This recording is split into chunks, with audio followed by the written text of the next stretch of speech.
What is it that separates the men from the boys? Men, but not from the girls. Isn't that comforting? All right, George. You know, it's very. I'm glad to know that certain aids are coming to the comfort of the poor, long-suffering fellow sufferer. While you know, they've been trying to solve that problem for years in plays. And all along, it's Lucky's that separates the men from the boys, but not from the girls. And you don't want to be separated from the girls, do we? Certainly not. Yes, sir. I can see this guy with this fluffy sweater over on the east side, and he's smoking the cigarettes there, you know, and he finally finds that, he's smoking those Luckies away there. And, God, this is starting right off, aren't it? You notice that there's no rest for the wicked. It's getting rotten all the time. Right, George? I don't think levity is called for. It's a serious world. I mean, it's a bugged world. I don't like any of this boffo stuff. Now cut it out. It's not going to do you one thing. It's not going to do you one bit of good. Not a bit. Now look, you're not. It's not going to. Don't try to come to me and try to gain my sympathy by laughing at my poor, pitiful sallies. I know that they're bad. That's better. Hold it now. One moment. Just everything. Just sit at the controls there. 1 minute. It's Thursday, and of course you know that Thursday refers to an early god. A god, actually, that goes through a very long. We don't want to bother you with the long derivation and the etymological twists and ins and outs of the derivation of the word Thursday, but suffice it to say that the god that was referred to at one point in Druidic history was the god of the love of and the worship of rottenness. Now, the Druids were much more truthful about many things than we were. For those of you who are taking notes, much of this will appear on the exam. I just thought I'd remind you. And the questions that will appear out of tonight's discourse will be of the essay type. So you'll be able to pad. All right. We won't keep you too much to the facts. However, the Druidic peoples were hung on a lot of things, like they stuck knives in each other, and they hit each other, and they drank blood, and they bayed at the moon, and they put things in their hair like poison ivy, and they didn't shave, and a lot of things. And they didn't have much trouble, by the way, separating the men from the boys or from the girls. Now, this was long before the inception of Lucky Strikes. There are a lot of other things. Of course, there are many things they don't know about the Druids, and it's a very cloudy history. Of course, I think there's a lot of covering up being done. I don't think people want to know a lot of things about the Druids because it might give a lot of people ideas today. They did a lot of things, big rocks, and they pointed them at the North Star, and they shot off arrows into the air, and once in a while they'd shoot people right into the air, and we pointed, it's just very disgusting things they did. But one of the things they did, they were very conscious of the days of the week, the early Druids. Now, the later Druids, of course, didn't give a damn, actually. That's one of the reasons that the Druids finally faded out completely and became the Celts, who later became the Saxons. It's not really the Saxons. The Saxons is the way to pronounce it. It was over the umlaut. I hate to be a stickler for triviality here, but there are times when triviality isn't trivial at all. Now, of course, in the early Druidic cultures, the early days, when they talked about the day of Thursday, they referred to the god of rottenness. Actually, it'd be of some interest to you to know that the word rotten itself has a Druidic derivation. Rotten. They had a type of, they used what they called an octoglottal tongue, which is an 8-sided tongue, which referred to a flickering motion back in the epiglottis. was one of their most common vowels. And so the word was rotten, as it has come down to us. Now, the god of rottenness was the god of just plain rottenness. Now, rottenness was different in that day, but the spirit remains the same. And there is not a man jack among us who does not worship in his own way at some kind of shrine of rottenness. Now, some are a little more blatant about it. Some are a little nervous about it, but all of us do it. We like rottenness, one kind or another. Now, I myself, I have all kinds. Let us take the type of rottenness that is probably the most common sort of rottenness that we are prone to take in our society today. Are you taking notes out there? Now wake up. Sit up straight. I wonder we have problems with ignorance in this world, but rottenness now takes many forms. Like it's junk, for example. Rotten junkyards. Is there any of you who can pass through a rotten junkyard without looking? No, seriously, not without really looking. How many of you can walk past a full trash basket, let's say on 46th Street, without kind of looking out of the corner of your eye? Now, you're paying obeisance to rottenness of a kind, junk. No, this is a very common problem with us. And now, on the other hand, there is another side to us. Yes, bring it up. Yes, there's a side that says, by God, I don't believe in rottenness. Beauty. Oh, the death of the swan. Oh, look, loveliness, eternal verities, the golden mean. Yes, honesty is the best policy. In God we trust. Bring it up. That's it. Flubbed out on me right there. Bring it in again. Now just set her back, Walt.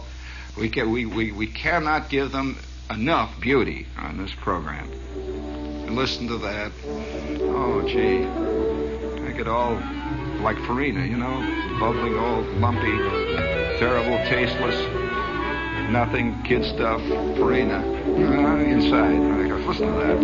Listen to them horns. Oh, Jesus. Hold it, that's enough. I just can't take it. It just can't go any further. Now, tonight's program, for those of you who have problems, we're going to put a small disclaimer here. This is not for the John Gambling crew. This is really, I'm just being very honest with you. This is not for people who, like Al and Dora, and I'll tell you, it is for the crew who might find at times that Ed Fitzgerald is talking out of the side of his mouth and is saying more than he's saying there once in a while, which he is. I know Ed very well. Sneakiest son of a gun I've ever known in this business. Well, now, I would suggest for the rest of you, you just go on down to WPAT. They've got a lot of nice, soft, easy music for you, and nothing's going to disturb you.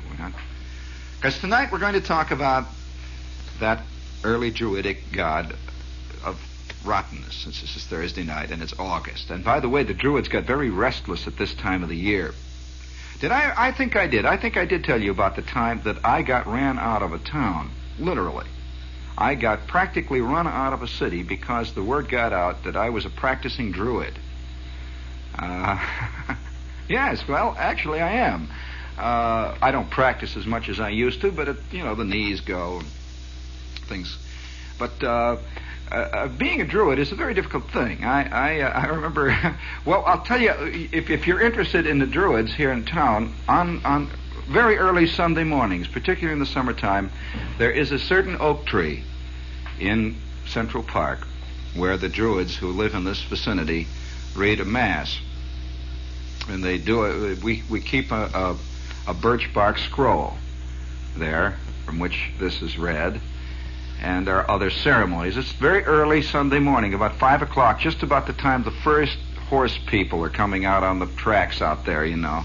And it's very embarrassing in some ways. But I would like to talk to you tonight, friends, fellow sufferers, Yankee fans. I would like to talk to you about the... How are you, Yankee fans out there? Hey, Yankee fans. Yankee fans, how are you tonight? Well, now we're talking about Yankee fans as a generic race. We're not discussing Yankee fans as a group of people who are fans of a ball team. Yankee fans. You know what a Yankee fan is. Well, then, of course, the other race, Met fans. It's too bad.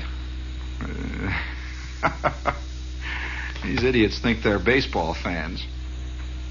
Too bad. I'll tell you, the day that the Mets are a threat in the National League pennant race, that's the day that the Met fans are going to quit being Met fans. They won't like that at all. Floyd Patterson, you know, said, and this is the truth, Floyd Patterson said that he never got mail. And this was not too much talked about in the newspapers, but he never got mail like he got after he lost the second fight. All the Met fans wrote him, because now they were sure he was a real loser. If there's anything a Met fan hates, it's a latent winner. You know, because a true Met fan is a genuine loser. He is not a phony loser. He is a genuine loser if he has to work at it. And so naturally, he would like Floyd Patterson when Floyd finally proved that he was truly unworthy.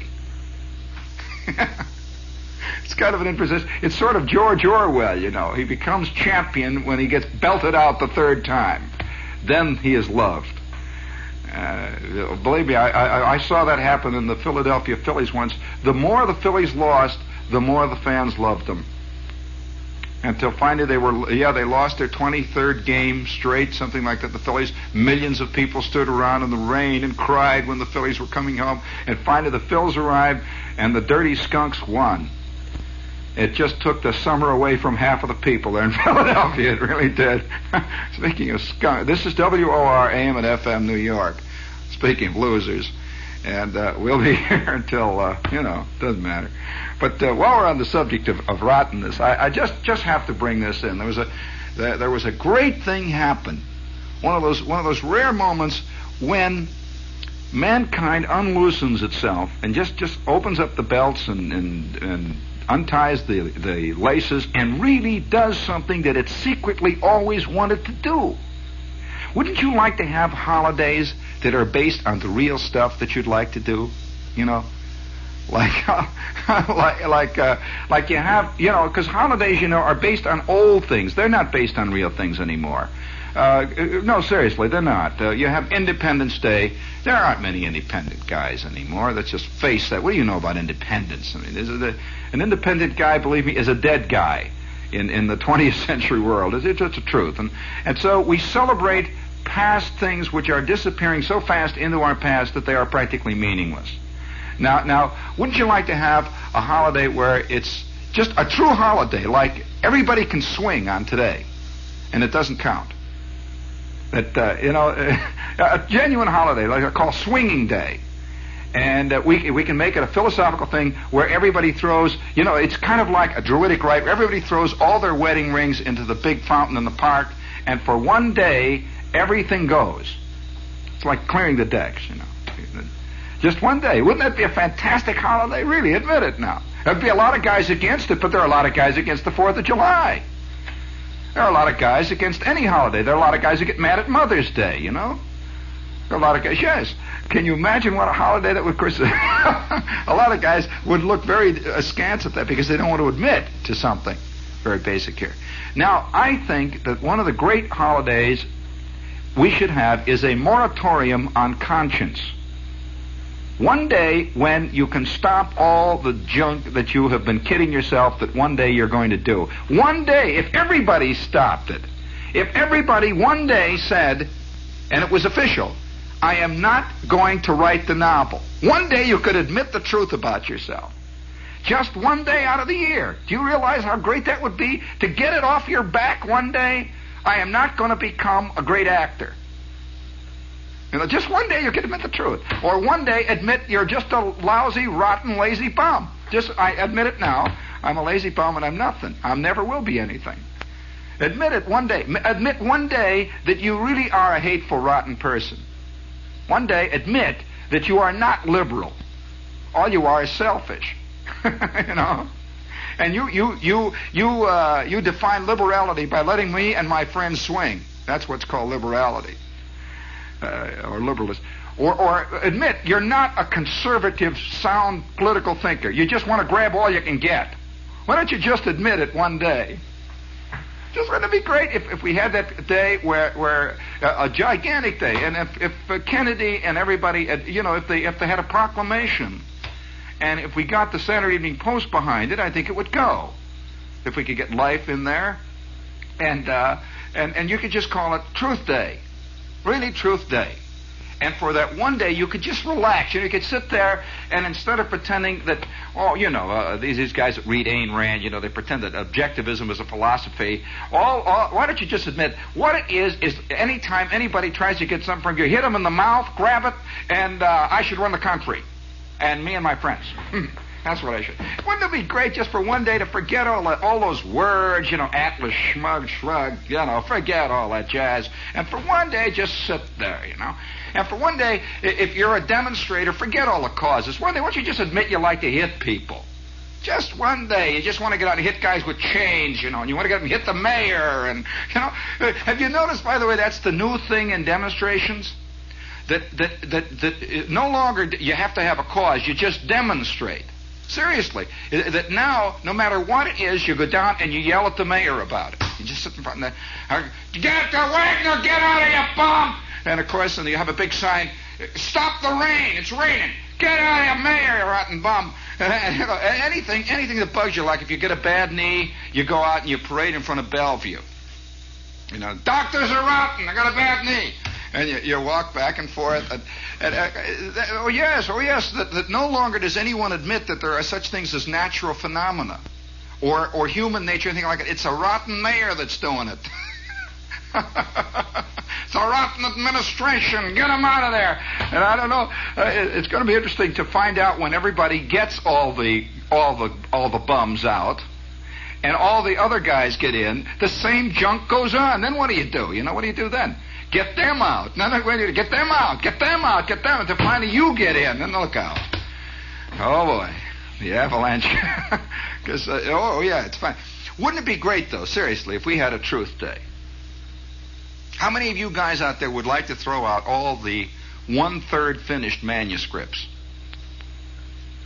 without any social stigma applied to it? Seriously, nobody would say anything. You could just throw it out. Wouldn't you like to get rid of the watercolor set that you've got? That they gave you for Christmas 3 years ago when you said you were going to become a painter? Wouldn't you like to be able to get rid of all those books that you bought when you went to the paper book gallery, Kierkegaard and all that stuff? Get rid of them out so you can put the model airplanes on the shelf? Wouldn't you like to throw all that junk out? Seriously, all that crap that you don't need, just throw it out. Get rid of it. Get rid of all that junk. Wouldn't you like to get rid of? Now, I'll give you another one. Wouldn't you? There are a lot of things. Wouldn't you like to get rid of your guitar that you never learned how to play, and it cost you $37.50, and you finally got it, and you never learned how to play it, and it's always there. It's always glaring at you. It's always in there, and every time you open up your closet, there's that crummy guitar. Wouldn't you like to just be able to, all right, out you go, boing, clunk, bang, it hits out there, and you kick it, and you come back in, and nobody would admit, you see, on the Truth Day, because everybody would be doing it, there would be no such thing as chickening out. We're all doing it. It's all going out, all of it. All of it. Wouldn't you like to just once relax and say to this chick you're going with, no, I don't love you. It's just, I don't love you, but I like being here. just nice to sit here. Now, I like sitting here. Wouldn't that be a great feeling? Just to relax for one day. Of course, the next day you could start it all over again, you know. The next day we would have this unspoken thing where we would all go back. You see, we'd all go back, and no one would admit. You see, that's the beauty of a holiday, a true holiday, is that no one looks. You know that in for example, the Mardi Gras, the genuine Mardi Gras, everyone overlooks everyone else's peccadillos for that one Mardi Gras period. Now, in Europe, they really have these things, you know.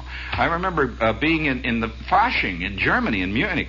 Let me tell you, boy, I mean, everything happens you wouldn't believe. I mean, it just really does. It really happens there for, you know, I mean, it really happens. The stuff that Playboy dreams about, it happens there. It goes on all over, everywhere. Well, the next day after Fasching is over, these guys walk around with the straightest faces you ever saw. They're pushing beer wagons back and forth, and they're cleaning the streets, and it's like nothing ever happened. Well, now, the point is they know how to have a holiday. Now, if we a holiday, we would have the truth. Now, well, do you know that this literally happened? This really happened in right here in the Eastern Seaboard area just a couple of months ago, where for one day it started and the truth came out. And Walt, I'll tell you, you give me a little thing here. Maybe I better start it. It's a great story. It happened in August. Matter of fact, this month.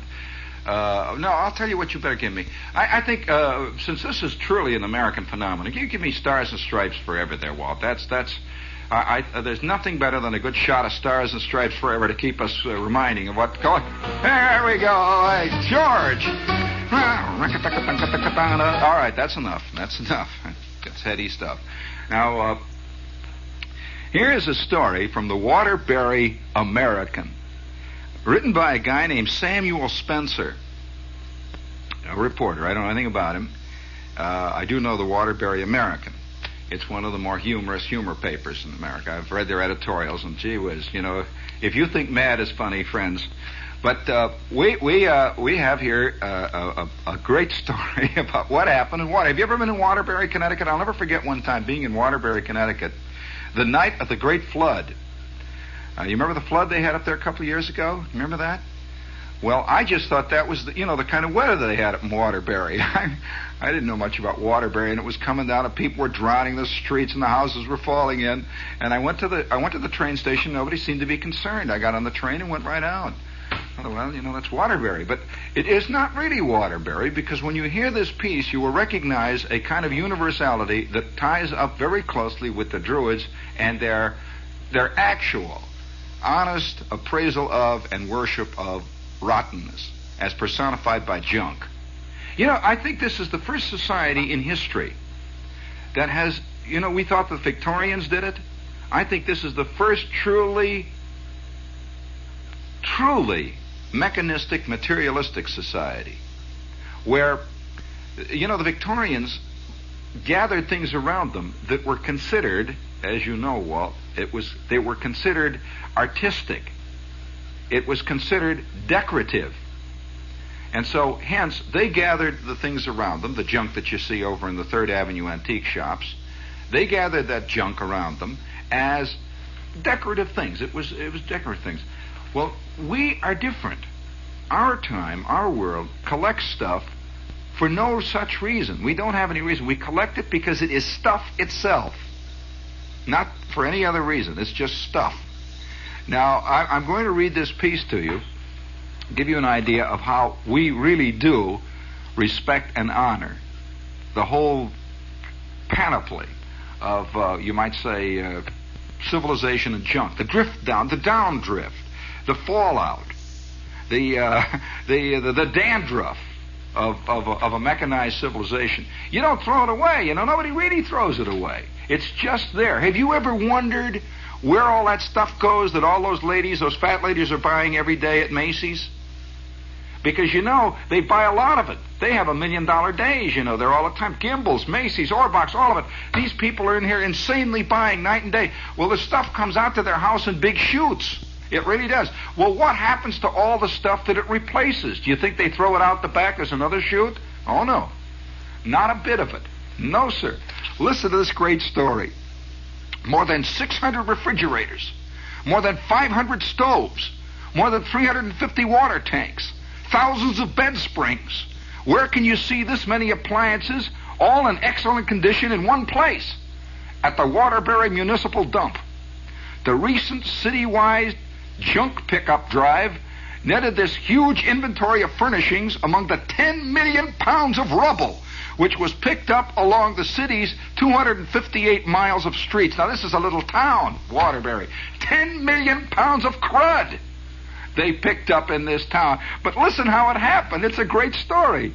The whole program started with an idea of Mayor Edward D. Bergen to try to clean up the city and eliminate potential fire hazards. Well, now, the poor mayor, you can just see he's one of these obtuse guys who wants to clean. What he really did, unknowingly, was to put a moratorium for one day on people's consciences. You can get rid of that half-finished radio kit. You can finally get rid of that rotten model airplane that you've had sitting up on the top of your shelf there for over 4 years. You're never going to get a motor for it. Throw it out. It's there. The wing's busted. Get rid of it now. All that junk you're not going to do. Well, listen to this now. Every one of the 1,200 streets were covered. People were notified 1 week in advance of their street's pickup, what day it would be, see, and the day before the pickup. Traffic was lessened, and parking was banned on the streets involved beginning the night before the pickup. In other words, this was not just a thing that says clean up your house. It wasn't a cleanup day. They really said, today, get rid of all that junk. Come on, this one day, do it. And we'll, no cars on the streets and everything. The night James Roach, superintendent of refuse collections, told the people of the city that anything they put on the street today would be hauled away by his department. Little did he know what he was getting into. Most of the officials engrossed in the massive operation grossly underestimated the amount of rubble that would be picked up.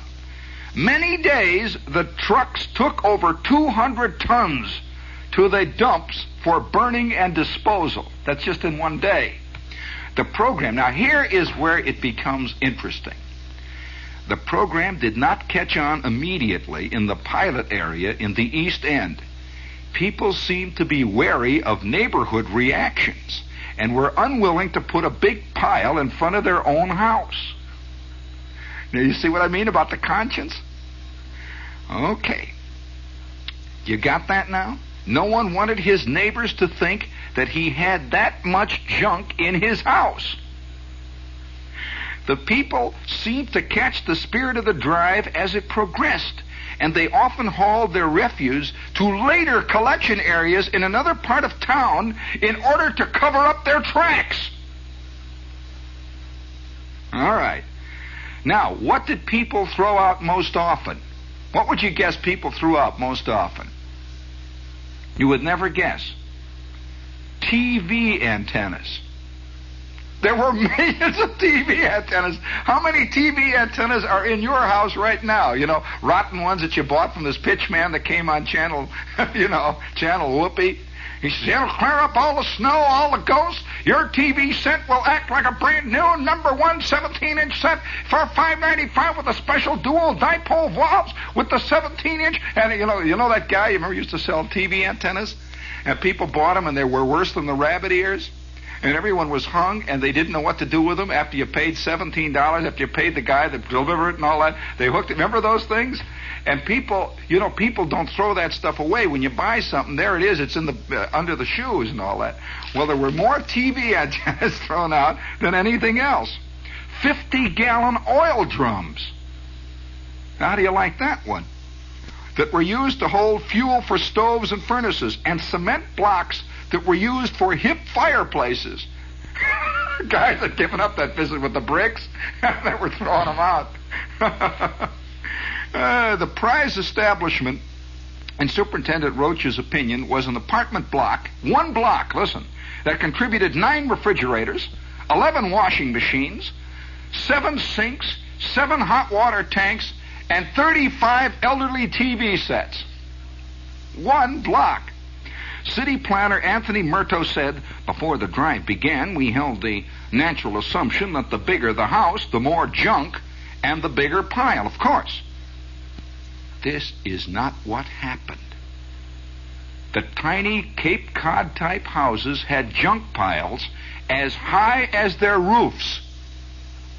One small home had a pile of junk that was a story and a half higher than the roof of the house itself. On the other hand, one enormous home with a huge lawn had two tiny bundles on the street, both tied with blue ribbon.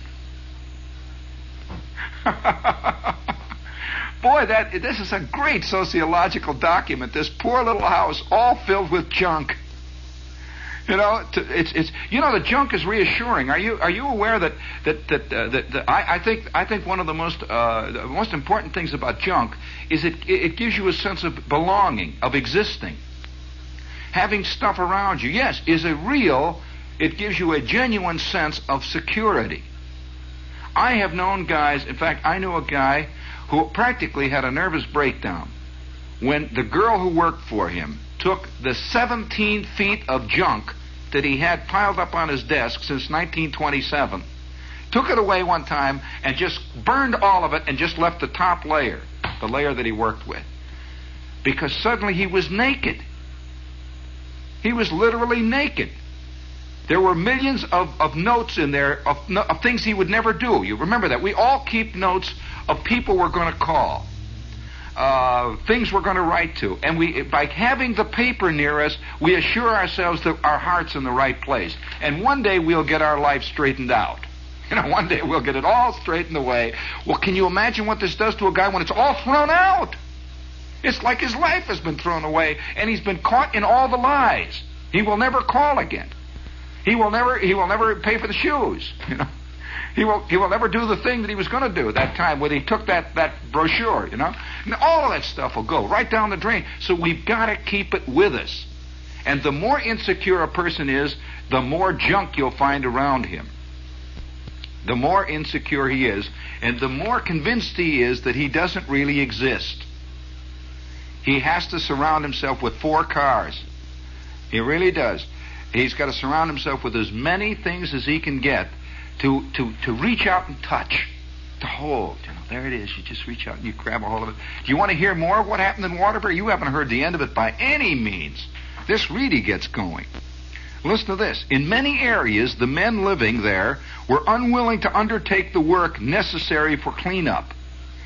In one section, the women began to take the rubbish out to the curb themselves in order to shame the husbands into getting busy and helping with or finishing the job. They didn't.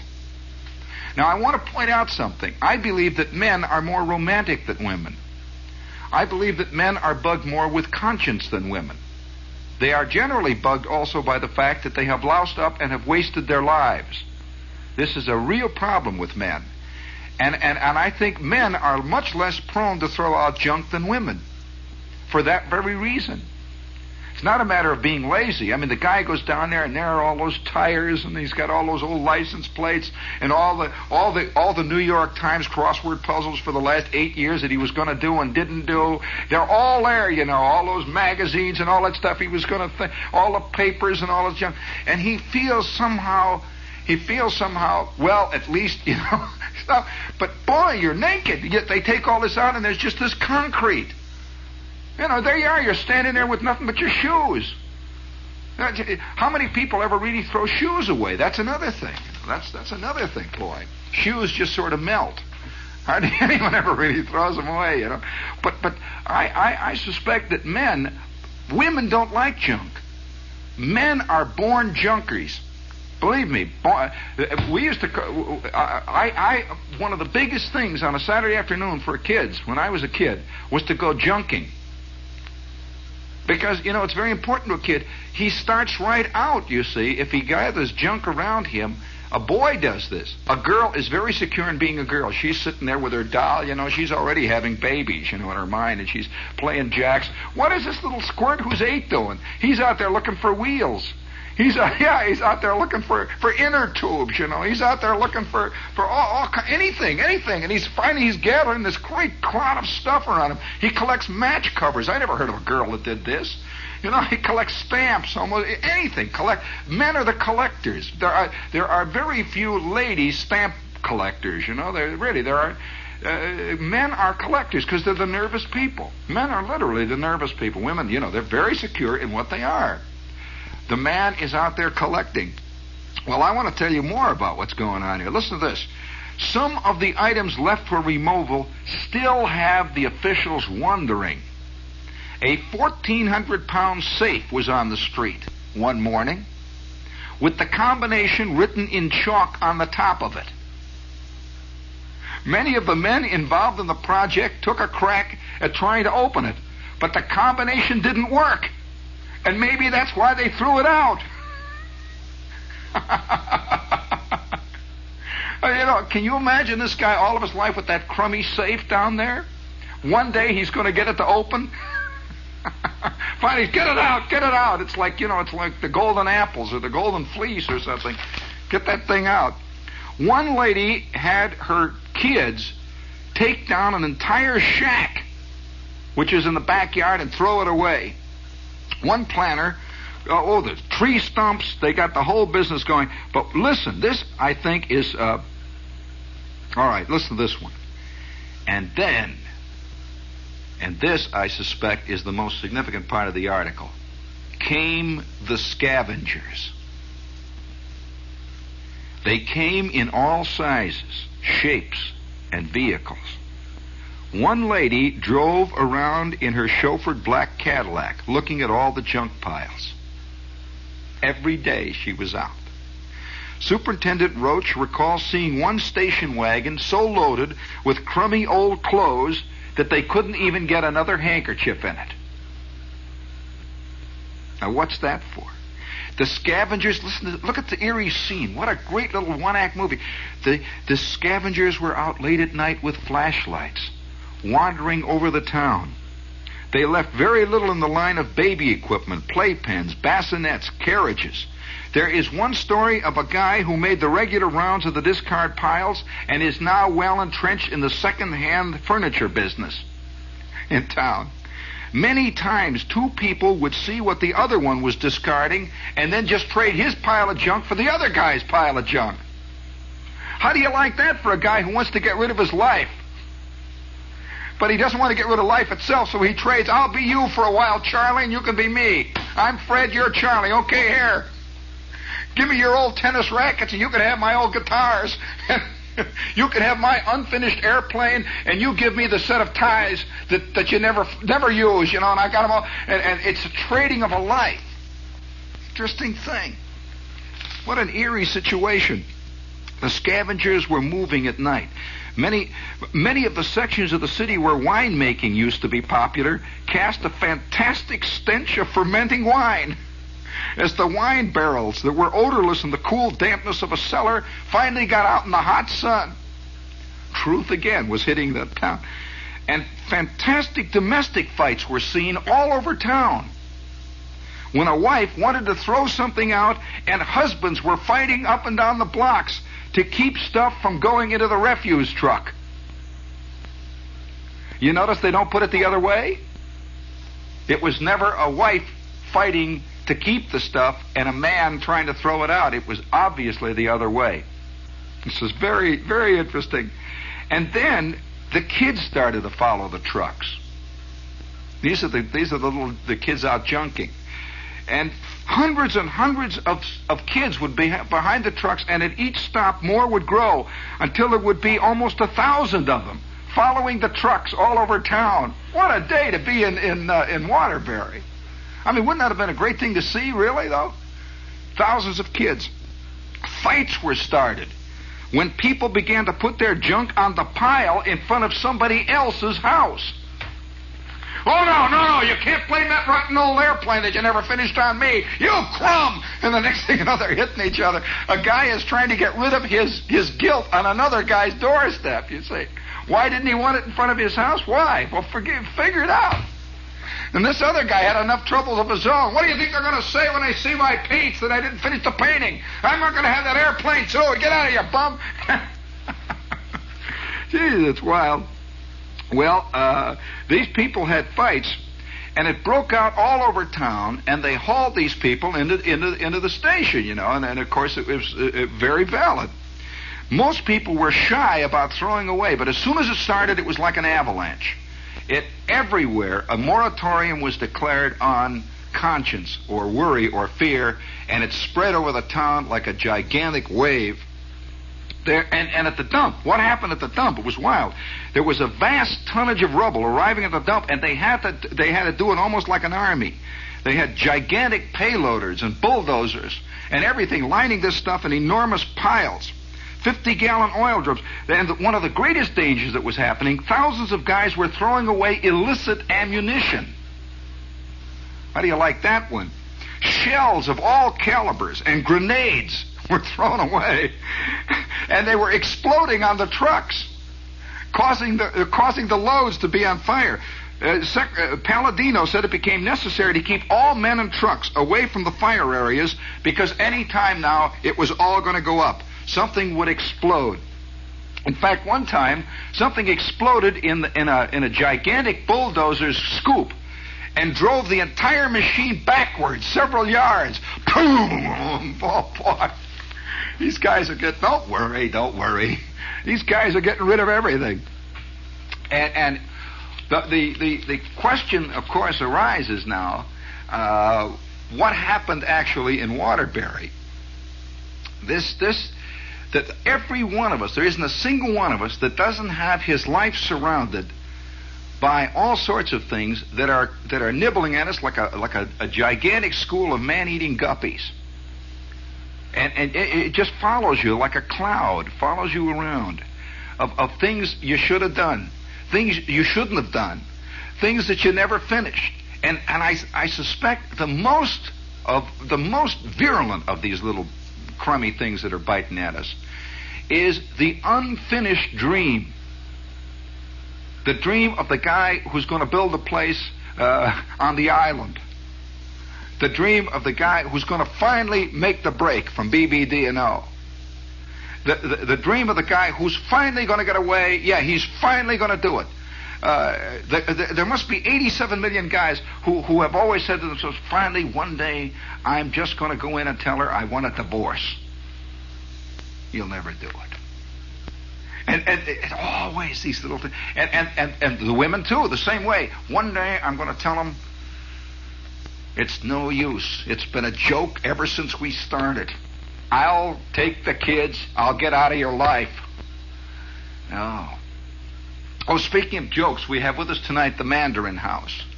And if you have not tried Mandarin food, I'll tell you, that's another thing. There is no nation like America to eat other people's food.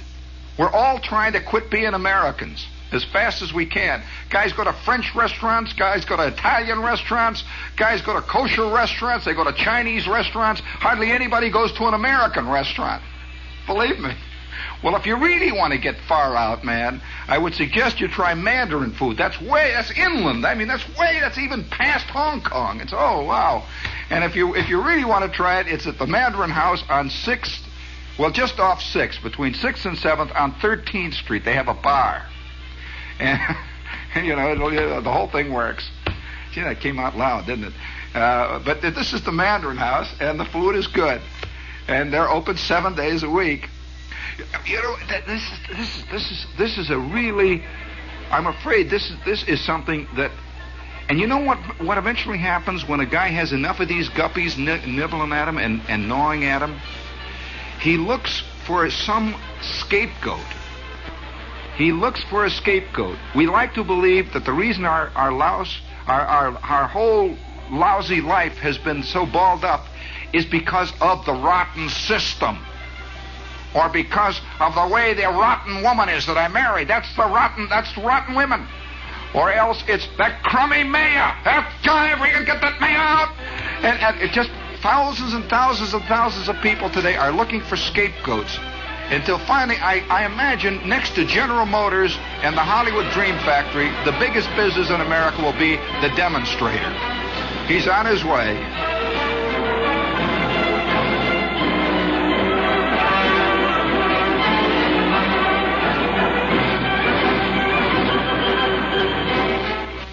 Now, Have a good weekend and a good night to all of you. This is WOR Radio, your station for news. Here's Mr. Casey Stengel to have conversation with two of the lovely Miss Rheingold candidates of 1964, Celeste Yarnell and Kay Hughes. Celeste Yarnell, while you've been here in New York, have you been entertained royally? Oh, I think so. It's been an exciting experience so far.